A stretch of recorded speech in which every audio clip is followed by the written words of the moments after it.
Hello, this is Mad Cat. I'm not coming to you today as the angry egalitarian, but rather as a Star Trek fan. I've been a Star Trek fan literally from birth. And I know a lot of people are like, oh yeah, but no, I mean, when my mom held me in the arms for the first time, she was actually watching Star Trek. So I mean, that's like the first moment I saw Star Trek, well as a baby could see Star Trek at that time, but you get my point. I'm a huge Star Trek fan. I've probably seen the original movies, the first movies that came out, like hundreds of times, if not thousands. I mean, I used to just watch them every summer, just like almost every single day. I've seen all of the series, including that of Enterprise. I'm really a huge fan. And, I was excited on the prospect that we'd be getting, like, Star Trek for a newer generation. But when J.J. Abrams was going to do the first Star Trek, but I was still actually very disappointed by it. Now, the first Star Trek movie, I'm like, okay, I can forgive it. It's trying to establish a new timeline. It's trying to say, hey, we want to do things a little bit different here. So I forgave it for being like the first in the new series, okay? I overlooked some of its obvious flaws. And also, it's kind of like when we see the original series of Star Trek, we're kind of looking at the lens through the 1960s, that if Gene Roddenberry could really do everything he wanted, this is not it. And then when we see Next Generation, it's kind of like a major step forward, which was a lot of what he wanted to do. We have now a video of the test flight of the Star Trek U.S.S. Discovery. Now, this really isn't a reaction video as much as a response. So let's go ahead and take a look at this video. Start off with an asteroid field, a nice blaring sun. Not playing audio right now.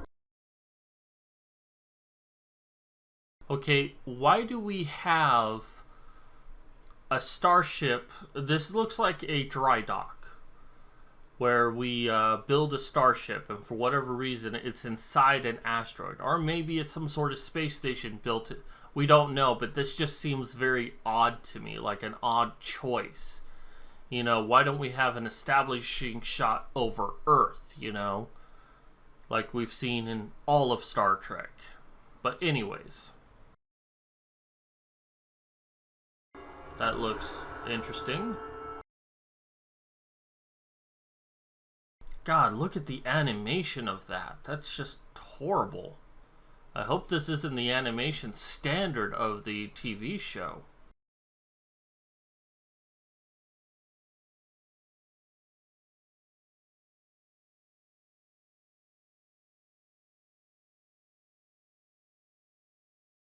Oh, you can't hear this because I'm not playing the audio because I don't want YouTube to take my video down. But, oh God, my ears are just hurting from the music. Oh my God, it's horrible. And I don't know. I mean, looking at like Star Trek 2009 and how that looked for the starship design, and looking at this looks like it's more like taking the old Star Trek and then having even less of a budget.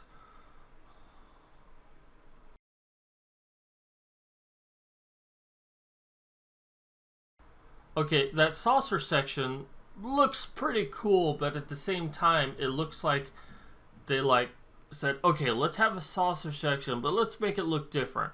I know, let's make it look like a roulette wheel.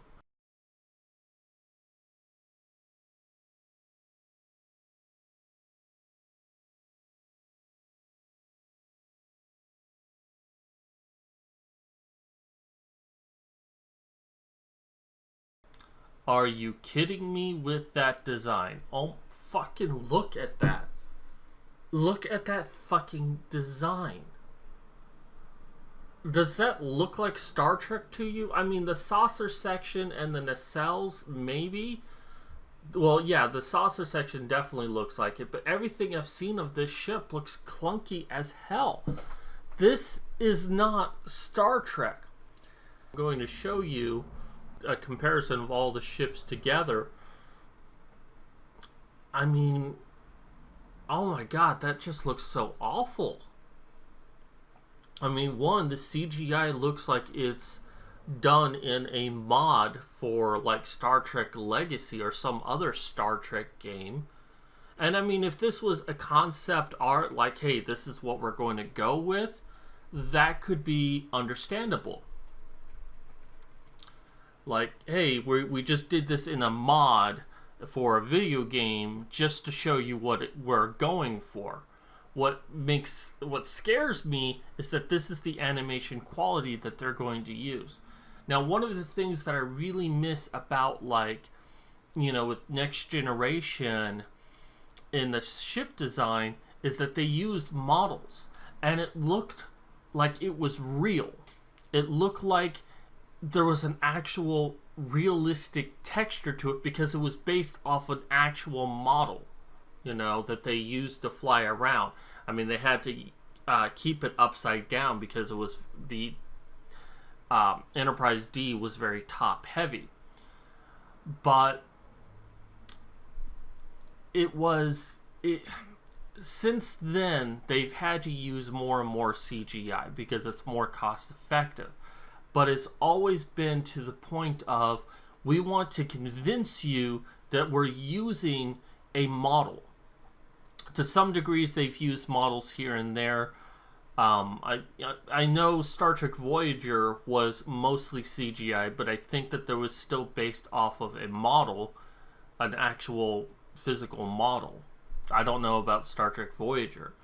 But even then, that still looked so realistic, like it was real. And it was mostly CGI. And even the newer Star Trek film, that was completely CGI, and yet it really looked like it was something you could touch. This is a step in the opposite direction. And you could say, okay, it's a TV show. Well, TNG was able to do it, and there's no excuse for that. But I mean, look at the other ships for Star Trek. I mean, all of the different design, all of the different races. And this doesn't even compare to any of that. It's atrocious. It is horrible looking. I mean, it looks like they took the Starfleet insignia and it's like, okay, we'll make that the base of the ship, and then we'll have a saucer section, and then let's throw in some things. Let's make this look old, maybe even older than the Enterprise from the old Star Trek. It doesn't even look like, it looks like outdated technology from Star Trek Enterprise. Enterprise looked more fantastic than this. It's like they took the ruggedness of a Klingon cruiser, one of those big Imperial cruisers, because that's what the design looks like. It looks like this is like the Klingons' attempt at making a Federation starship. That's honestly what this looks like. It is horrible looking. And here's the crazy part. I think I've seen this design before. I think this was like an old concept art that maybe they had for Next Generation or some other thing, and there was like someone had drawn this and they're like, okay, let's use that. This is like a social justice warrior attempt at starship design, that they want to make it look like Star Trek, like something you might see in Star Trek, but less intimidating. I mean, the original Enterprise looks more intimidating, this thing. The Borg Cube. Okay, the Borg Cube always looked intimidating because it's a big frickin' cube in space. Or the Borg Sphere. I mean, I know aerodynamics has nothing to do with space travel, but the Sovereign class, one of the best ship designs, it looks like it can go fast. It looks like It's armed to the teeth.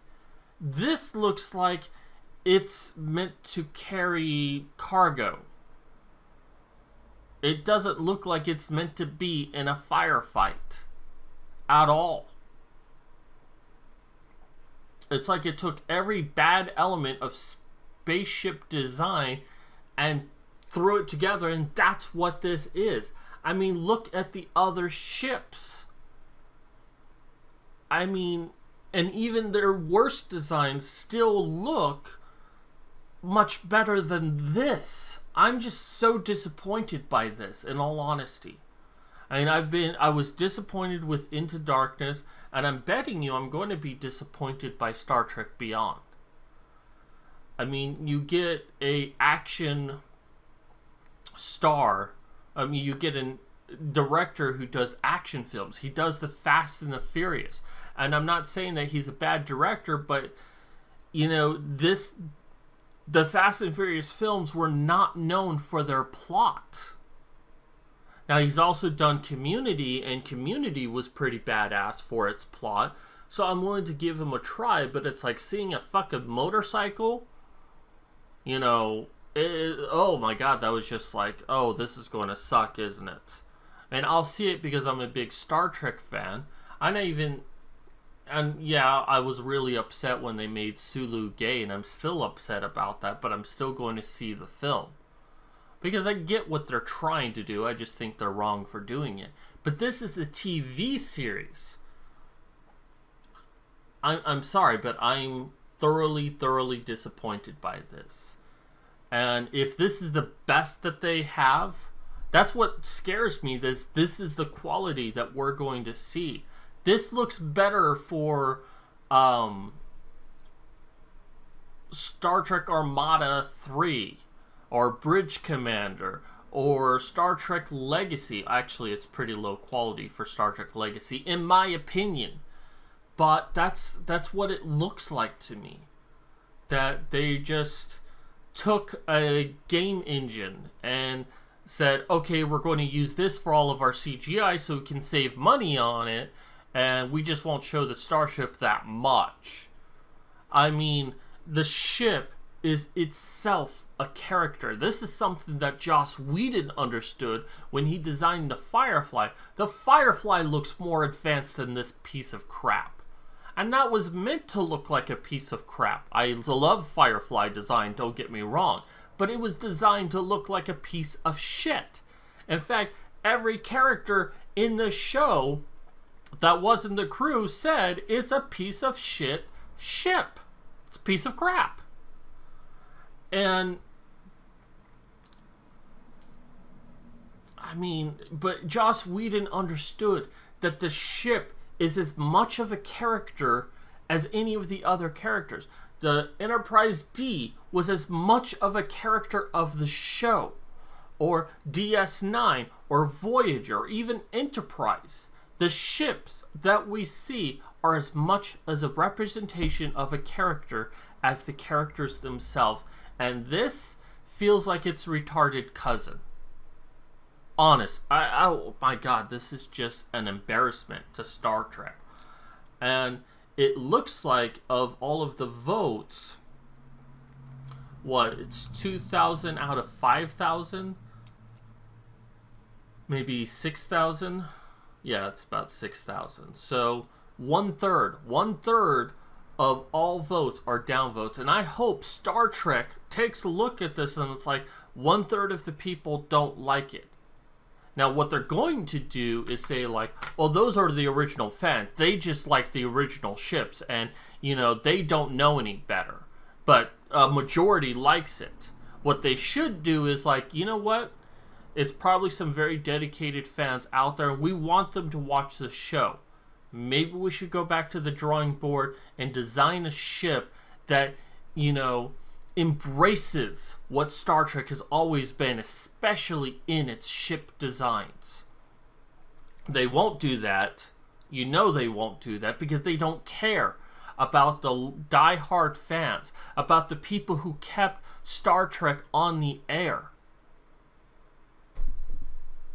I mean, if NBC bothered looking at who was actually watching and the fact that people were still watching, Star Trek would have been on the air much longer than it was. It was on there for 3 years. It probably could have been on there for 7 years. The fact that, TNG was on for 7 years. DS9, I believe, 7 years. Voyager, I think, was 7 years. And even Enterprise, which not as many people like, was on there for 4 years. The fans have always been there. And we've even forgiven Enterprise for some of its failings. There were a lot of good episodes. I love the Xindi War. I mean, I really hated that it went back in time and showed before Kirk. I mean, I wasn't happy about that, but if this is any indication of what the new Star Trek series will be like, I'm already disappointed. And I'll watch it. I'll watch it and give a reaction to it, but I'm disappointed by this. You're talking to a diehard Star Trek fan. I'm 36 years old. I've been a Star Trek fan for 36 years. I've done fan fiction. I've wanted to do fan movies. I used to do the wiki for Star Trek Hidden Frontier for a short time. I'm such a big fan. I have a near encyclopedic knowledge of Star Trek, or at least I used to before my disability. This is a disappointment.